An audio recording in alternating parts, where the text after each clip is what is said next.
잠깐 자네 손등 좀 볼 수 있겠나? 갑자기 제 손등을 보신다고요? 이렇게 부탁하겠네. 내가 찾고 있던 사람이 생각나서 말이야. 오늘의 주인공은 65살의 강민호 회장입니다. 서울 강남에 자리한 거대한 건설회사 민호건설의 회장이지만 사람들은 강민호 회장을 보며 70은 넘어 보인다고 합니다. 젊은 시절부터 숱한 고생을 했으니 당연한 일이었습니다. 비가 내리는 늦은 밤, 도시의 한적한 골목길에 자리한 작은 편의점. 유리창으로 비치는 형광등 불빛이 빗방울 사이로 흩어지며 푸른 빛을 띠고 있었습니다. 강민호가 천천히 편의점 안으로 들어섰습니다. 고급스러운 코트와 정갈한 옷차림에서 범상치 않은 분위기가 느껴졌습니다. 어서 오세요. 카운터에 서 있던 젊은 알바생이 반갑게 인사했습니다. 23살쯤 되어 보이는 청년은 환한 미소와 함께 고개를 꾸벅 숙였습니다. 강민호는 가볍게 고개를 끄덕이며 우산의 물기를 털어냈습니다. 밖에 비가 많이 오네요. 무엇을 도와드릴까요? 젊은 알바생의 친절한 말에 강민호는 오랜만에 미소를 지었습니다. 요즘 젊은이들이 다 불친절하다고만 생각했는데 의외로 상냥한 청년이었습니다. 컵라면 혹시 어디 있습니까? 강민호의 말에 청년은 즉시 컵라면 진열대를 가리켰습니다. 강민호는 한 개를 골라 계산대에 올려놓았습니다. 청년이 계산을 도와주고 있었습니다. 뜨거운 물을 붓는 곳을 가리키며 친절하게 설명해 주었습니다. 저쪽에서 뜨거운 물을 직접 붓고 저기 테이블에서 드시면 됩니다. 강민호는 컵라면에 물을 붓고 작은 테이블에 앉아 기다리고 있었습니다. 그때 강민호의 시선이 청년의 손에 멈춰섰습니다. 오른손 등에 선명한 흉터가 보였기 때문입니다. 생각보다 깊고 넓은 흉터였습니다. 마치 화상을 입은 것처럼 보였습니다. 강민호의 시선을 느꼈는지 청년이 다가와 물었습니다. 더 필요한 것 있으신가요? 그 순간 강민호의 손이 살짝 떨렸습니다. 강민호의 눈빛이 달라졌습니다. 마치 시간이 거꾸로 흐르는 듯한 기분이 들었습니다. 혹시 그 손등의 흉터는? 말을 꺼내다 말고 강민호는 입을 다물었습니다. 청년은 잠시 당황했지만 곧 미소를 지으며 대답했습니다. 아, 이거요? 어릴 때 사고로 생긴 거예요. 신경 쓰지 마세요. 강민호는 깊은 숨을 내쉬었습니다. 그리고 조용히 다시 라면에 집중했습니다. 하지만 강민호의 시선은 계속해서 청년의 손등으로 향했고 마음은 이미 30년 전 그날로 돌아가 있었습니다. 강민호는 아무것도 없는 맨손에서 시작해 이제는 수천억 대 자산을 보유한 성공한 사업가입니다. 하지만 사람들은 몰랐습니다. 강민호가 매일 밤 혼자 침대에 누워 천장을 바라보며 지나간 시간을 후회한다는 사실을, 30년 전 그날의 선택이 강민호의 삶을 완전히 바꿔놓았다는 것을 말입니다. 그날은 1995년 초여름이었습니다. 당시 35이었던 강민호는 작은 건설 하청업체를 운영하고 있었습니다. 아내 수진과 5살 된 아들 준호와 함께 작은 다세대 주택에서 살았습니다. 부족하지만 행복한 나날이었습니다. 강민호는 어린 시절부터 건설 현장에서 일했습니다. 중학교를 졸업하자마자 도시로 나와 막노동부터 시작했습니다. 몸이 부서지도록 일했고 저녁에는 야간 고등학교를 다녔습니다. 건설 현장에서 노동자에서 반장으로, 반장에서 현장 소장으로 천천히 올라갔습니다. 경험이 쌓이고 기술력이 인정받자 강민호는 마침내 용기를 내 자신의 건설 하청업체를 차렸습니다. 처음에는 작은 공사 몇 개로 시작했습니다. 사무실이라고 해봐야 반지하 단칸방이었고 직원도 겨우 5명이었습니다. 그럼에도 강민호는 열정적이었습니다. 새벽부터 밤늦게까지 건설 현장을 뛰어다녔고 어떤 일도 마다하지 않았습니다. 그런 성실함이 인정받아 조금씩 일이 들어오기 시작했습니다. 수지는 그런 강민호의 든든한 지원군이었습니다. 집안일과 육아를 도맡아 하며 가끔은 회사 사무실에 들러 격리 일을 돕기도 했습니다. 두 사람은 어려움 속에서도 서로를 믿고 의지하며 하루하루를 살아갔습니다. 그러던 어느 날 강민호가 맡았던 큰 공사 현장에서 사고가 났습니다. 하청업체에서 공급한 자재가 부실했고 그것이 큰 인명사고로 이어졌습니다. 공사 책임자였던 강민호는 모든 책임을 짊어져야 했습니다. 회사는 파산 직전에 몰렸고 빚은 눈덩이처럼 불어났습니다. 민호야, 우리 어떻게 하면 좋을까? 수진의 물음에 강민호는 답할 수 없었습니다.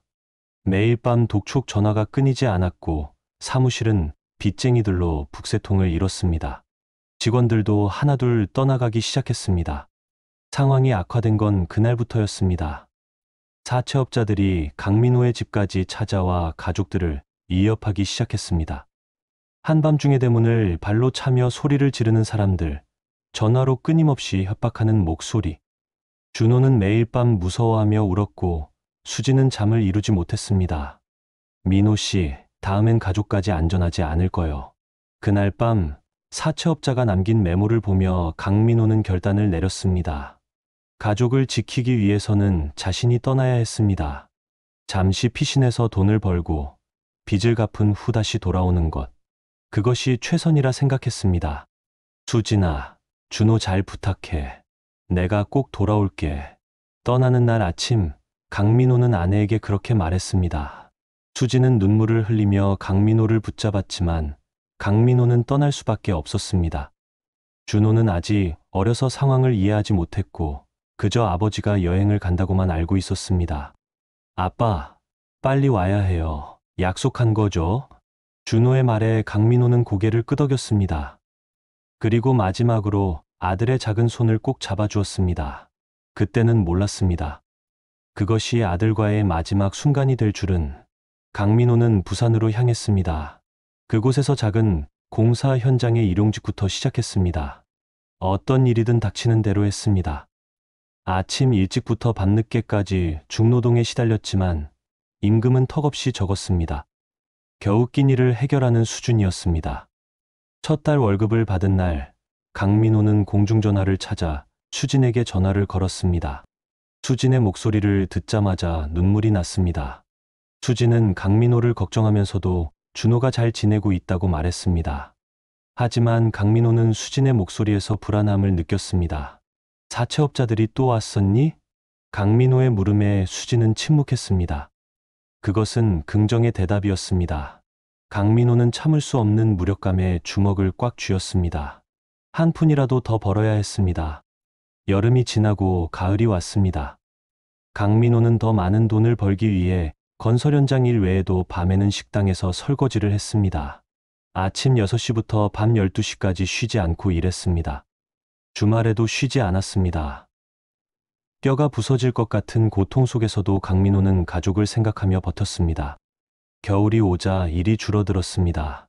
건설 현장은 날씨가 추워지면 일이 뜸해지기 마련이었습니다. 강민호는 심각한 위기를 맞았습니다. 몸은 지치고 돈은 부족했습니다. 그 와중에 수진으로부터 사채업자들이 더욱 거세게 나오고 있다는 소식을 들었습니다. 제발 집으로 돌아와요. 같이 어떻게든 해보자고요. 수진의 애원에도 강민호는 고개를 저었습니다. 아직 돌아갈 수 없었습니다. 돌아간다고 해도 상황은 나아지지 않을 터였습니다. 오히려 더 위험해질 수 있었습니다. 희망이 보이지 않던 그때 강민호는 우연히 건설 자재를 공급하는 회사에 취직할 기회를 얻었습니다. 건설 현장 경험이 있는 강민호를 회사는 기꺼이 받아주었습니다. 월급도 이전보다 나았고 무엇보다 안정적이었습니다. 강민호는 자재 영업에 뛰어난 재능을 보였습니다. 현장 경험이 있었기에 건설사들이 무엇을 원하는지 정확히 알았습니다. 또한 정직하고 성실한 태도로 거래처의 신뢰를 얻었습니다. 첫 달에는 1명, 둘째 달에는 3명, 셋째 달에는 무려 10명의 신규 고객을 유치했습니다. 자네 정말 대단하구먼. 이렇게 실적을 올리다니. 상사의 칭찬에 강민호는 묵묵히 고개를 숙였습니다. 그에게는 시간이 없었습니다. 하루라도 빨리 돈을 모아 가족에게 돌아가야 했습니다. 그렇게 1년이 지났습니다. 강민호는 영업 실적이 좋아 조금씩 승진했습니다. 작은 원룸을 구해 생활하며 돈을 모았습니다. 하지만 서울로 돌아갈 형편은 아직 되지 않았습니다. 빚은 너무 컸고 이자는 계속해서 불어났습니다. 그럼에도 강민호는 매주 전화를 걸어 가족의 안부를 물었습니다. 그리고 그날이 왔습니다. 텔레비전에서 대형 화재 소식이 들려왔습니다. 강민호가 살던 다세대 주택에서 큰 화재가 발생했다는 소식이었습니다. 그 순간 강민호의 심장은 멈추는 것 같았습니다. 허겁지겁 서울로 향했지만 도착했을 때는 이미 모든 것이 끝난 후였습니다. 화재로 건물은 거의 전소되었고 많은 사상자가 발생했다고 했습니다. 강민호는 수진과 준호의 이름을 부르며 현장을 뛰어다녔지만 그들을 찾을 수 없었습니다. 병원과 임시 대피소를 모두 찾아다녔지만 가족의 흔적은 없었습니다. 경찰은 결국 사망자 명단에서 수진의 이름을 확인했습니다. 하지만 이상하게도 준호의 이름은 없었습니다. 생존자 명단에도 사망자 명단에도 없었습니다. 혼란스러운 상황 속에서 강민호는 모든 것을 뒤져봤지만 아들의 흔적을 찾을 수 없었습니다. 경찰은 해당일 수진이 아이를 데리고 외출했다가 화재 소식을 듣고 돌아왔다는 목격자 진술이 있었다고 했습니다. 아마도 수진은 집에 있던 무언가를 구하려고 들어갔다가 변을 당한 것으로 추정되었습니다. 그리고 준호는 아무도 알 수 없었습니다. 아들이 어디 있습니까? 제발 찾아주세요. 강민호는 모든 곳을 뒤졌습니다. 고아원, 보육원, 주변 지인들의 집까지. 하지만 준호는 사라졌습니다.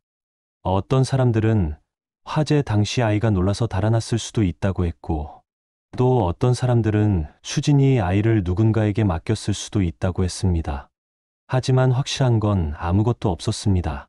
강민호는 한동안 자포자기 상태에 빠졌습니다. 술에 의지하며 하루하루를 버텼습니다. 가족을 지키지 못했다는 죄책감이 강민호를 괴롭혔습니다. 가진 것도 갈 곳도 없었습니다. 그저 길거리를 방황했습니다. 그런 강민호에게 도움의 손길을 내민 건 자재 회사의 박 사장이었습니다. 강민호가 하청업체를 운영할 때 거래했던 사람이었습니다. 박 사장은 강민호의 성실함을 기억하고 있었습니다. 강민호 씨, 다시 시작합시다. 내 회사에서 일해요. 그 말에 강민호는 다시 한번 인생에 도전하기로 했습니다. 다시는 과거로 돌아갈 수 없다는 것을 알았습니다. 하지만 살아남아야 했습니다. 어쩌면 어딘가에 준호가 살아있을지도 모른다는 희미한 희망을 붙잡고서 강민호는 자재 회사에서 영업 책임자로 일하기 시작했습니다. 건설 현장의 경험과 인맥을 살려 놀라운 성과를 올렸습니다. 박 사장은 강민호를 총괄 책임자로 승진시켰고 몇 년 후에는 회사의 지분까지 주었습니다. 3년, 5년, 그리고 10년의 세월이 흘렀습니다. 강민호는 자재 회사의 공동대표가 되었고 수십억의 자산을 모았습니다. 사람들은 강민호의 성공 스토리를 얘기했지만 강민호의 마음속에는 여전히 커다란 구멍이 있었습니다. 강민호는 번 돈의 상당 부분을 탐정에게 주며 준호를 찾았습니다. 전국의 고아원과 보육원에 기부를 하며 아들의 흔적을 찾아달라고 부탁했습니다. 하지만 결과는 늘 같았습니다. 어디에도 준호는 없었습니다.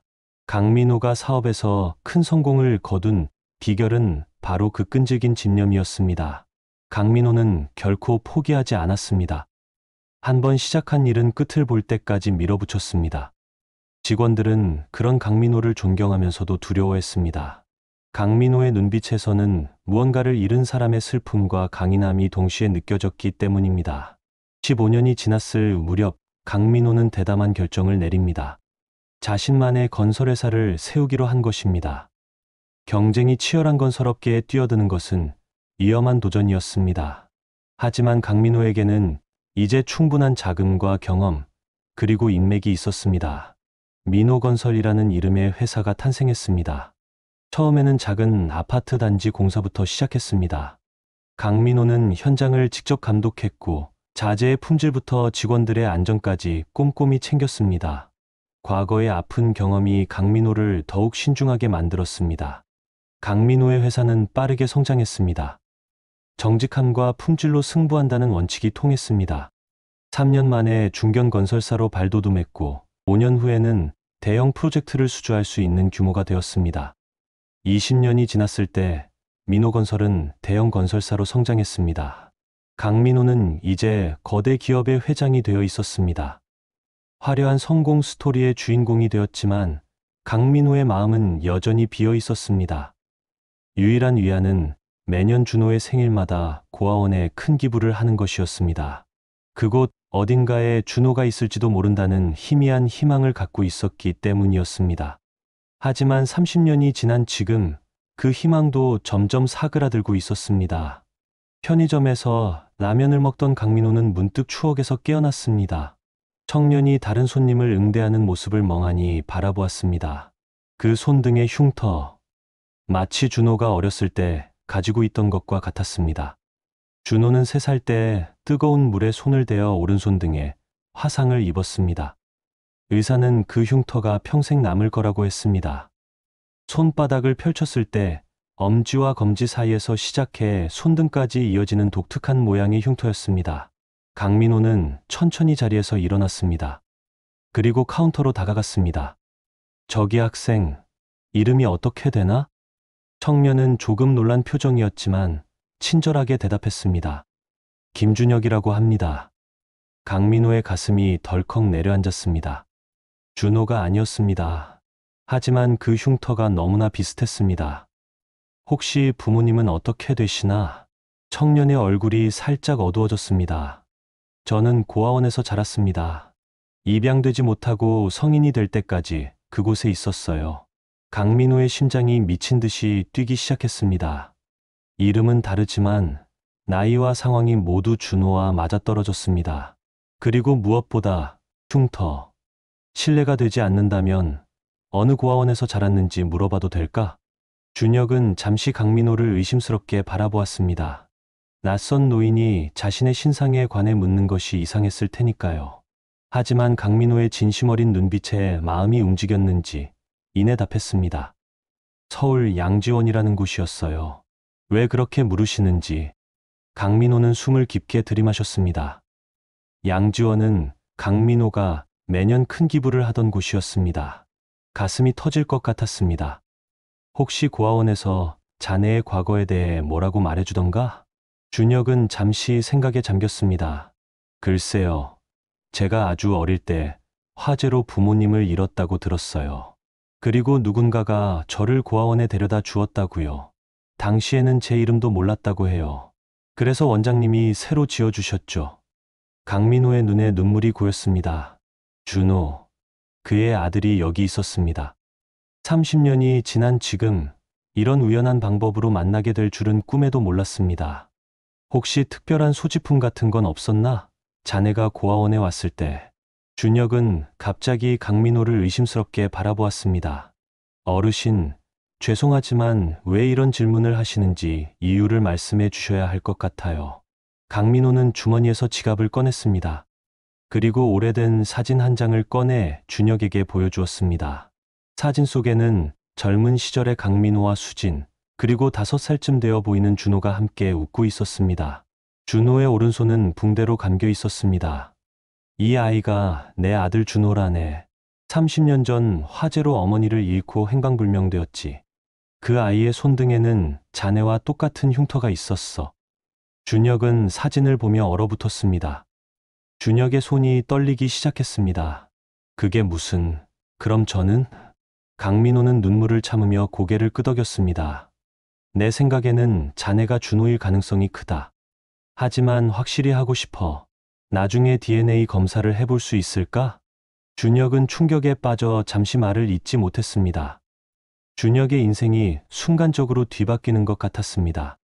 항상 궁금했던 자신의 뿌리, 그리고 부모님에 대한 이야기가 갑자기 눈앞에 나타난 것이었으니까요. 그렇게 하죠. 준혁의 목소리는 떨리고 있었습니다. 준혁은 주머니에서 작은 목걸이를 꺼냈습니다. 저도 항상 궁금했어요. 왜 제가 이걸 가지고 있는지. 고아원에 왔을 때 이것만 달랑 목에 걸고 있었다고 해요. 강민호는 그 목걸이를 보는 순간 숨이 멎는 것 같았습니다. 작은 은색 펜던트에는 준호에게 항상 사랑한다. 아빠라는 글자가 새겨져 있었습니다. 강민호가 준호의 5번째 생일에 선물한 바로 그 목걸이였습니다. 그건 내가 내 5번째 생일에 선물한 거다. 더 이상 말을 잇지 못하고 강민호는 그 자리에 주저앉았습니다. 준혁은 급히 카운터를 돌아 강민호의 곁으로 왔습니다. 괜찮으세요? 물 한 잔 가져다 드릴게요. 준혁이 물을 가져오는 동안 강민호는 목걸이를 꼭 쥐고 있었습니다. 30년 동안의 후회와 그리움이 한꺼번에 밀려왔습니다. 자네가 정말 내 아들이구나. 물을 마신 후 강민호는 조금 진정되었습니다. 그리고 준혁에게 자신의 이야기를 천천히 들려주기 시작했습니다. 사업 실패와 빚, 그리고 가족을 두고 떠날 수밖에 없었던 이유, 그리고 돌아왔을 때 이미 모든 것이 너무 늦어버렸다는 사실까지. 매일 너를 찾았다. 30년이 지난 지금까지도 항상 그렇게 가까이 있었는데 몰랐다니. 준혁은 복잡한 감정에 휩싸여 있었습니다. 평생 궁금했던 부모님에 대한 이야기, 그리고 자신이 버려진 것이 아니라는 사실. 하지만 동시에 이런 우연한 만남이 믿기지 않았습니다. 저도 항상 궁금했어요. 부모님이 어떤 분들이셨는지, 왜 저를 두고 가셨는지. 그런데 이렇게 강민호는 준혁의 손을 조심스럽게 잡았습니다. 그 손등의 흉터가 선명했습니다. 이 흉터 네가 3살 때 생긴 거다. 부엌에서 놀다가 뜨거운 물을 엎질러서. 그때 얼마나 많이 울었는지 모른다. 준혁의 눈에도 눈물이 고였습니다. 준혁은 평생 자신의 흉터에 대해 아무것도 알지 못했습니다. 그저 태어날 때부터 있었다고만 생각했을 뿐이었습니다. 믿기지 않아요. 둘은 한동안 말없이 앉아 있었습니다. 마침 편의점에는 다른 손님도 없었고 준혁의 교대 시간도 가까워지고 있었습니다. 퇴근하면 차라도 한잔할까? 많은 이야기를 나누고 싶구나. 준혁은 고개를 끄덕였습니다. 저도요. 교대가 온 후 강민호와 준혁은 근처 조용한 찻집으로 향했습니다. 그곳에서 강민호는 준호의 어린 시절, 수진과의 추억, 그리고 가족을 찾기 위해 노력했던 지난 30년의 시간에 대해 이야기했습니다. 강민호는 자신이 부산에서 일용직부터 시작해 자재 영업사원으로, 그리고 자신만의 회사를 세워 지금의 위치에 오르기까지의 과정을 상세히 이야기했습니다. 사업적으로는 성공했지만 마음만은 항상 비어 있었다고 고백했습니다. 정말 많이 찾았다. 경찰, 고아원, 심지어는 사설 탐정까지 고용했었지. 하지만 아무도 너의 흔적을 찾지 못했어. 준혁은 그제야 이해하기 시작했습니다. 자신이 고아원에 온 경위가 얼마나 혼란스러웠는지를. 아마도 화재 당시 어머니가 자신을 구하려다 목숨을 잃은 것이겠습니다. 그리고 누군가가 자신을 발견해 고아원에 데려다 준 것일 테고요. 저는 항상 버려졌다고 생각했어요. 부모님이 저를 원하지 않아서. 강민호는 아픈 가슴을 부여잡았습니다. 절대 그렇지 않다. 너희 어머니 수진이는 널 위해 목숨을 바쳤고 나는 너무 늦게 돌아왔던 거야. 강민호는 그날 수진이 아마도 준호를 안전한 곳에 맡기고 집으로 돌아갔을 거라고 생각했습니다. 하지만 그 과정에서 무슨 일이 있었는지는 아무도 알 수 없었습니다. 둘은 밤늦게까지 이야기를 나눴습니다. 그리고 다음날 함께 검사를 받기로 했습니다. 비록 목걸이와 흉터, 그리고 정황상 준혁이 강민호의 아들 준호라는 것은 거의 확실했지만 모든 것을 분명히 하고 싶었습니다. 준혁은 고아원에서의 어려운 시절을 이야기했습니다. 가장 힘들었던 건 명절이나 생일처럼 다른 아이들이 가족의 품으로 돌아갈 때였습니다. 그때마다 준혁은 혼자 남아 창밖을 바라보며 자신의 부모님을 상상했습니다. 가끔은 누군가가 자신을 데리러 올 거라는 희망을 품기도 했지만 시간이 지날수록 그 희망은 사라졌습니다. 18살이 되어 고아원을 나온 후에는 혼자서 모든 걸 해결해야 했어요. 학교도 다니고 싶었지만 생계를 위해 일을 해야 했죠. 강민호는 준혁의 이야기를 들으며 가슴이 찢어지는 듯한 아픔을 느꼈습니다. 아들이 그토록 힘든 시간을 보냈다는 사실이 견딜 수 없이 고통스러웠습니다. 이제부터는 내가 내 곁에 있을게. 다시는 혼자가 아니야. 강민호의 말에 준혁은 잠시 망설였습니다. 솔직히 아직 아버지라고 부르기는 어려워요. 시간이 좀 필요할 것 같아요. 강민호는 이해한다는 듯 고개를 끄덕였습니다. 당연하지. 서두를 필요 없어. 우리에겐 이제 많은 시간이 있으니까. 검사 결과는 일주일 후에 나왔습니다. 예상대로 준혁은 강민호의 친아들 준호였습니다. 그동안 준혁은 강민호의 회사와 자신의 과거에 대해 더 많이 알아보았고, 강민호는 준혁이 지금까지 어떻게 살아왔는지 깊이 듣고 이해하려 노력했습니다. 준혁은 어려운 환경 속에서도 꿋꿋이 살아왔습니다. 여러 아르바이트를 전전하며 독학으로 고등학교 검정고시를 패스했고, 대학 진학을 위해 돈을 모으고 있었습니다.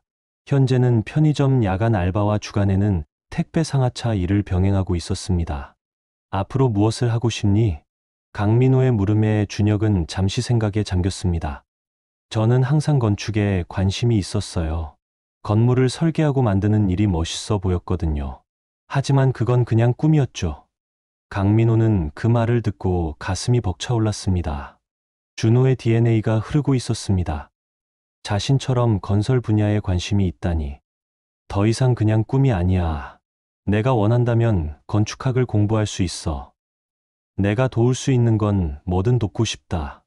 준혁은 이런 갑작스러운 변화에 적응하기 어려웠습니다. 하룻밤 사이에 자신이 고아에서 거대 기업 회장의 아들이 되었다는 사실이 믿기지 않았습니다. 하지만 DNA 검사 결과는 명백했고 그 흉터와 목걸이는 이미 모든 것을 말해주고 있었습니다. 정말 감사해요. 그런데 솔직히 아직 이 모든 게 어색해요. 강민호는 준혁의 마음을 이해했습니다. 강민호는 서두르지 않기로 했습니다. 가장 중요한 건 준혁이 편안함을 느끼는 것이었습니다. 천천히 진행하자. 내가 원하는 속도로. 그렇게 강민호와 준혁은 천천히 서로를 알아가기 시작했습니다. 강민호는 준혁에게 자신의 재산이나 회사를 물려주겠다고 서두르지 않았습니다. 오히려 준혁이 원하는 대로 대학에 진학할 수 있도록 돕고 준혁이 가진 꿈을 이룰 수 있게 지원했습니다. 준혁도 점차 강민호에게 마음을 열기 시작했습니다. 어느 날 준혁은 강민호를 자신이 살던 작은 고시원으로 초대했습니다. 그곳에는 몇 년 동안 모아둔 노트가 있었습니다. 이건 제가 어릴 때부터 쓴 일기예요. 부모님을 찾는다면 들려드리고 싶었던 이야기들이에요. 그 노트에는 준혁의 생각, 감정, 그리고 부모님에 대한 궁금증과 그리움이 가득했습니다. 강민호는 그 노트를 읽으며 놓쳐버린 아들의 성장 과정을 조금이나마 이해할 수 있었습니다. 정말 미안하구나. 내가 함께 해주지 못해서. 준혁은 고개를 저었습니다. 이제 와서 후회해도 소용없어요. 중요한 건 지금부터예요. 그 말에 강민호는 고개를 끄덕였습니다. 준혁의 말이 맞았습니다. 과거는 바꿀 수 없지만 지금부터 함께할 수 있는 시간은 충분했습니다. 시간이 지날수록 둘의 관계는 깊어졌습니다. 준혁은 강민호의 회사를 방문하기도 했고 강민호는 준혁이 일하는 편의점에 종종 들러 이야기를 나누기도 했습니다. 사람들은 그들이 부자지간이란 사실을 믿기 어려워했지만 그들만의 특별한 유대감은 점점 강해졌습니다. 준혁은 강민호의 도움으로 명문대 건축학과에 입학했습니다. 준혁의 타고난 재능과 열정은 곧 교수들의 주목을 받았습니다. 준혁은 학교 생활에 충실하면서도 방학 때는 강민호의 회사에서 인턴십을 하며 실무 경험을 쌓았습니다. 입학식 날, 강민호는 특별한 선물을 준비했습니다. 바로 수진의 사진과 그녀가 남긴 몇 안 되는 유품들이었습니다. 이건 너희 어머니가 쓰던 거야. 수진이는 너를 정말 많이 사랑했어. 준혁은 처음으로 어머니의 모습을 제대로 볼 수 있었습니다. 따뜻한 미소를 짓고 있는 수진의 모습에 준혁의 눈에 눈물이 고였습니다. 엄마가 저를 위해 목숨을 바치셨군요. 강민호는 고개를 끄덕였습니다. 그래, 수진이는 네가 무사히 자라길 바랐을 거야. 그날 이후 준혁은 종종 강민호를 아버지라고 부르기 시작했습니다. 처음에는 어색했지만 점차 자연스러워졌습니다. 강민호도 오랜만에 진심으로 웃을 수 있게 되었습니다. 대학 생활 동안 준혁은 탁월한 성적으로 두각을 나타냈습니다. 준혁의 설계 작품은 여러 공모전에서 수상했고 졸업 작품은 학교 역사상 최고 평가를 받았습니다. 강민호는 그런 아들을 바라보며 무한한 자부심을 느꼈습니다. 졸업 후 준혁은 다른 회사에서 실무 경험을 쌓기로 결정했습니다. 강민호는 이해했습니다. 준혁이 자신의 길을 스스로 개척하고 싶어 한다는 것을. 아버지의 그늘에 숨지 않고 제 실력으로 인정받고 싶어요. 강민호는 그런 준혁의 결정을 존중했습니다. 준혁은 유명 건축 사무소에 입사해 실력을 인정받았고 3년 만에 팀장으로 승진했습니다. 그리고 5년 후 준혁은 스스로 강민호에게 제안했습니다. 이제 아버지 회사에서 일하고 싶어요. 저만의 방식으로 회사에 기여하고 싶습니다. 강민호는 그 말을 듣고 감동했습니다. 준혁은 이제 외부에서 충분히 인정받은 건축가였고 자신의 의지로 돌아온 것이었습니다. 어느 날 강민호는 준혁을 불러 중요한 이야기를 했습니다. 이제 나도 나이가 많이 들었구나. 회사를 물려줄 때가 온 것 같아. 준혁은 놀란 표정이었습니다. 아직 이르지 않나요? 아버지는 아직 건강하시고. 강민호는 미소를 지었습니다. 물론 당장은 아니야. 하지만 네가 회사의 모든 것을 배울 수 있도록 지금부터 준비해야 해. 무엇보다 나는 이제 너와 함께 보내는 시간이 더 소중하구나. 준혁은 깊은 감동을 느꼈습니다. 한때는 자신을 버렸다고 생각했던 아버지가 이제는 자신의 삶에서 가장 중요한 존재가 되었으니까요. 정말 감사해요, 아버지. 강민호는 준혁의 손을 꼭 잡았습니다. 그 손등의 흉터는 여전히 선명했지만 이제는 그들을 연결해준 소중한 표식이 되었습니다. 그 손등의 흉터가 우리를 다시 만나게 해주었구나. 준혁은 고개를 끄덕였습니다. 정말 믿기지 않는 우연이죠. 그날 편의점에 오지 않으셨다면 강민호는 환하게 웃었습니다. 우연이 아니라 운명이었을 거야. 30년을 기다린 운명 말이야. 그렇게 오랜 세월 떨어져 있던 부자는 다시 하나가 되었습니다. 과거의 아픔과 후회는 남아있지만 그들은 이제 함께 미래를 바라보고 있었습니다. 그리고 그 모든 것의 시작은 우연히 마주친 그 손등의 흉터였습니다.